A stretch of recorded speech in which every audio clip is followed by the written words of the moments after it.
سلامونه ملګرو، زه ورور آغا او تاسو ته د یوې نوې کیسې سره راغلی یم. یوه تور سړي یو الماس پیدا کړ. تر دې مخکې چې یو څوک یې وویني هغه یې په خوله کې پټ کړي، خو په بله شیبه کې یو سړي پر هغه باندې شک وکړي. کله چې هغه ته وویل الماس راښکاره کړه. څنګه چې هغه الماس ورښکاره کړي هغه یې همدلته وویشتي. دا افریقا ده چیرې چې د انسان ژوند د وښو په شان ارزانه دی، خو د الماسو بیه بې اندازې لوړه ده. په همدې وخت کې یو بل سړی په ځمکه کې یو څه پیدا کړي. هغه خاوره دیرې کړه او یو ډېر لوی ګلابي الماس یې ولیدی. سړی سمدستي پوهېږي چې د دې الماسو به څومره قیمت وي. د دې فکر سره هغه ویریږي او یخه خوله پرې راماتېږي. هغه ورو ورو شاوخوا ګوري، ځکه چې غواړي د الماس یوازې د ځان لپاره پټ کړي. خو شاوخوا ډېر خلک دي چې هر څه ته یې پام دی. ناڅاپه د اوبو د یو مشکل له امله ګډوډۍ رامنځته کېږي. په همدې ګډوډۍ کې سړي ته موقع په لاس ورځي. هغه سمدستي کښته کېږي، الماس اخلي او ټینګ یې د پښو په ګوتو کې نیسي. بیا مشر ته وایي کاپو، زه باید تشناب ته ولاړ سم او همدا اوس ولاړ سم. هغه الماس یو تش ځای ته وړي، خو ناڅاپه یو نفر یې مخه نیسي. سولومون غوښتل الماس راوباسي او پټ یې کړي، خو له شا څخه یو چا پر هغه باندې توپنچه ونیونه. سولومون مجبوره سو چې الماس بل سړي ته وسپاري. په هغه وخت کې سلیمان ډېر مایوسه سو. په ناڅاپه ډېر دولتي عسکر راورسېدل او پر یاغیانو یې بریدونه وکړل. دلته یو بم وغورځېدی او د چاودنې له امله دوی دواړه پر ځمکه باندې ولوېدل. په خوشبختۍ سره سلیمان ډېر زخمي نه سو، نو ژر وتښتېدی. د تیښتې پر مهال هغه ګلابي الماس په یوه تش ځای کې ښخ کړي. خو د الماس له پټولو وروسته دولتي ځواکونه هغه نیسي او زندان ته یې وړي. هلته سلیمان ویني چې ناظر هم ژوندی دی او هغه پیژني. ناظر ټولو ته وایي سلیمان ډېر لوی الماس لري او اعلان یې وکړي که چا پیدا کړي $1,00,000 انعام به ورکړي. د دې خبرې په اورېدو سره سلیمان په قهر سو او چغې یې ووهلې. ویې ویل ته لیونی یې، زما سره هېڅ الماس نسته، تاسو شیطانان یاست، خلک وژنئ، زما کورنۍ مو راڅخه واخیستله، زما ژوند مو خراب کړي او اوس پر ما باندې دروغ هم لګوي. په دې خبرو سره ډېر خلکو پر هغه باندې باور وکړي. خو په زندان کې یو سړی و چې نوم یې لیټرلي و. هغه د ده پر خبرو باندې هیڅ باور ونه کړي. وروسته یو بل سړی لیټرلي په ضمانت سره خوشي کړي. هغه ډاډه و چې سلیمان سره یو لوی الماس ته، نو خپلو ملګرو ته یې وویل او سلیمان یې هم په ضمانت سره راخوشي کړي او د اوسېدو لپاره یې مصرف هم ورکړي. خو سلیمان ته هغه وخت الماس هیڅ ارزښت نه درلودی. هغه یوازې خپله کورنۍ غوښتله. وروسته سلیمان د کډوالو کمپ ته ورځي. هلته د خلکو اوږد لیست دی. هغه ډېر وخت خپلې ښځې او لور نومونه لټوي، خو نه یې پیدا کوي. په همدې وخت کې یاغیان بیا پر کمپ باندې برید کوي او خلک وژني. سلیمان ډېر مات او مایوسه کېږي. هماغه وخت لیټرلي راځي، خو سلیمان پرې باور نه کوي، ځکه پوهېږي چې دوی د الماسو لپاره ورپسې دي. یاغیان کمپ ته نږدې کېږي. په دې ګډوډۍ کې لیټرلي وایي اوس د فکر وخت نسته، زه به در سره مرسته وکړم چې کورنۍ دې پیدا کړې. سلیمان مجبوره کېږي چې ورسره ولاړ سي. هغه د جنگي کورنۍ څخه و او د جګړې تجربه یې درلودله، نو د ډزو په منځ کې هم ځان خلاصوي. دواړه د همدې ګډوډۍ څخه تېرېږي. وروسته دولتي عسکر یې نیسي. لیټرلي غوښتل چې د عسکرو په مرسته د سلیمان کلي ته ولاړ سي، خو عسکرو له دې کار څخه انکار وکړي. هلته یوه ښځه خبریاله ورسره مخ کېږي. لیټرلي مخکې پیژندله. هغه ته د یو لوی الماس کیسه کوي او وایي چې غواړي دا حقیقت نړۍ ته ورورسوي. په دې ډول سره د هغې باور ترلاسه کوي. خبریاله دواړه د رسنیو په الوتکه کې کیمیا ته وړي. هلته لوی خیمې او شنه میدانونه ویني. دا یو ډېر لوی کډوال کیمپ و چې تر 10,000 زیات خلک پکښې کې اوسېدله. دا د افریقا دوهم لوی کیمپ و. همدلته سلیمان خپله ښځه او لور پیدا کوي. له ډېر وخته د کورنۍ لیدنه ډېره احساساتي او د خوشحالۍ شیبه وه. خو لږ وروسته پوهېږي چې زوی یې دلته نسته. ښځه یې وایي چې زوی یې یاغیانو نیولی دی. دا خبره سلیمان سخت ماتوي، ځکه پوهېږي چې یاغیان ماشومان بیایي او جګړې ته یې هڅوي او په پای کې په هغه جګړه کې مړه کېږي.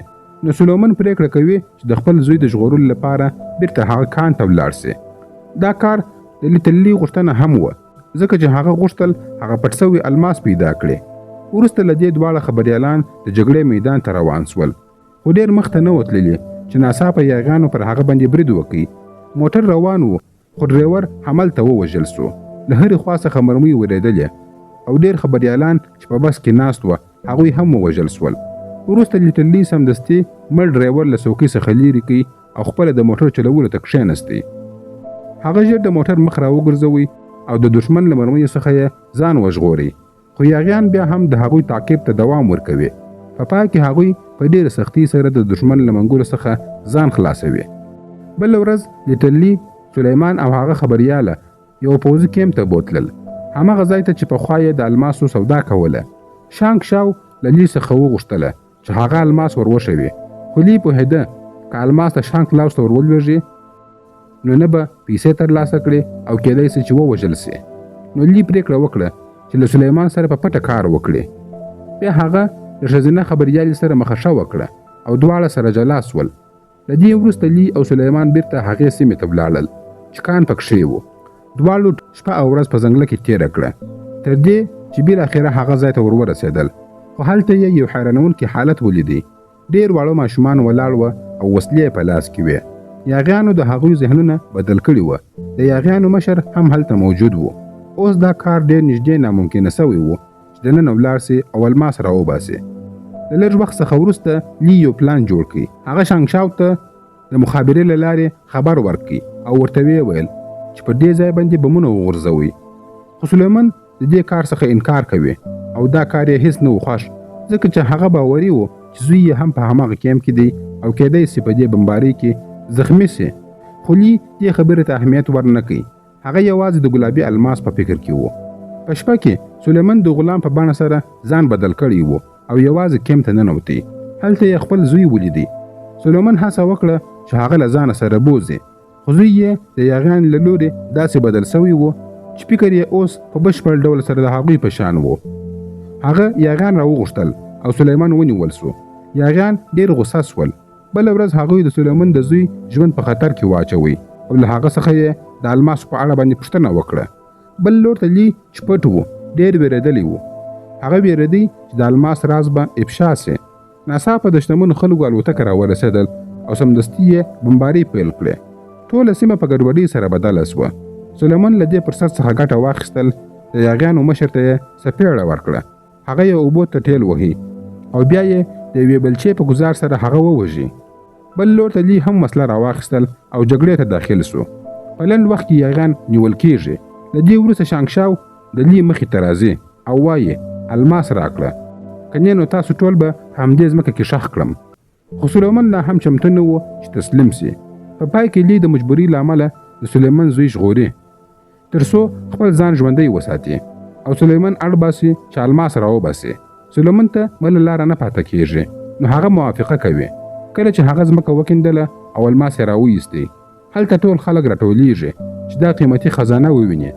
له همدې موقع څخه په ګټه اخیستنې سره سلیمان او لی ناڅاپه مخ اړوي او هلته سخته د ډزو جګړه پیل کېږي. په پای کې شانګ شاو د لی له خوا څخه وژل کېږي، خو په همدې منځ کې لی پوهېږي چې هغه هم په ډزو سره لګېدلی دی. سره له دې چې هغه پروا نه کوي ځکه په هغه وخت کې د هغه لپاره یوازې الماس مهم و.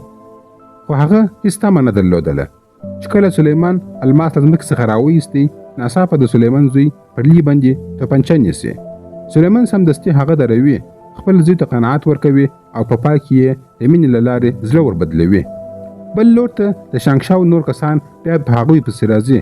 نو دوی درې واړه سمدستي د ځنګله پر لور باندې تښتي. د تښتېدو پر مهال لی سلیمان ته وایي چې الماس ورکړي، ځکه د هغه لپاره الماس تر خپل ژوند هم ډېر ارزښت درلودی. خو تر ډېره وخته پورې هغه الماس له ده سره نه سو پاته، ځکه چې د زخم له امله یې نور نه سوی کولی چې وتښتېږي. نو پر ځمکه باندې راولوېدی. سلیمان هغه پر شا باندې اخلي او منډې وهي، خو درد یې دومره زیات و چې لی نور نه سوی زغملی. نو سلیمان هغه ښکته کوي ځکه پوهېږي چې لی نور ژوندی نه پاته کېږي. بیا لی له خپل جیب څخه الماس راویستی، هغه الماس چې د هغه لپاره یې خپل ژوند په خطر کې واچوي. الماس یې سلیمان ته ورکړي. د سلیمان له تګ وروسته لی یوې ښځینه خبریالې ته زنګ وهي او د سلیمان په اړه باندې ټول حقیقت ورته وایي. له دې وروسته لی د افریقا په همدې خاوره کې مړ کېږي، هغه ځای چې الماس پکښې کې وه. یو څه وخت وروسته سلیمان لندن ته رسېږي او له هغې ښځینه خبریالې سره ویني. د هغې په مرسته هغه له یوې لوی د الماس کمپنۍ سره اړیکه نیسي. په خبرو کې سلیمان وایي چې لومړی دې د هغه کورنۍ ورته راوستل سي، بیا به د الماس په اړه باندې خبرې وکړو. په لنډ وخت کې د همدې لوی کمپنۍ په مرسته د هغه ښځه او ماشومان پیدا کیږي او سلیمان ته ورلېږدول کیږي. همدارنګه هغه ښځینه خبریاله دا ټول معلومات او حقیقت ثبت کړي وو چې وروسته یې په انټرنیټ کې خپاره کړل او د الماسو د نړۍ تر شا پټ حقیقتونه او جنگونه راښکاره کړل چې هر چا خپل شخصي جګړه کوله او د الماسو پر سر باندې خلک وژله. دا فلم د یوې رښتینې پیښې پر بنسټ باندې جوړ شوی دی او د فلم کیسه پر همدې ځای باندې پای ته رسیږي. خپل نظرونه مو په کمنټ کې راسره شریک کړئ. که مو ویډیو خوښه شوې وي ویډیو لایک او شیر کړئ. زموږ یوټیوب چینل هم سبسکرایب کړئ. تر بلې ویډیو پورې مو الله مل شه. مننه.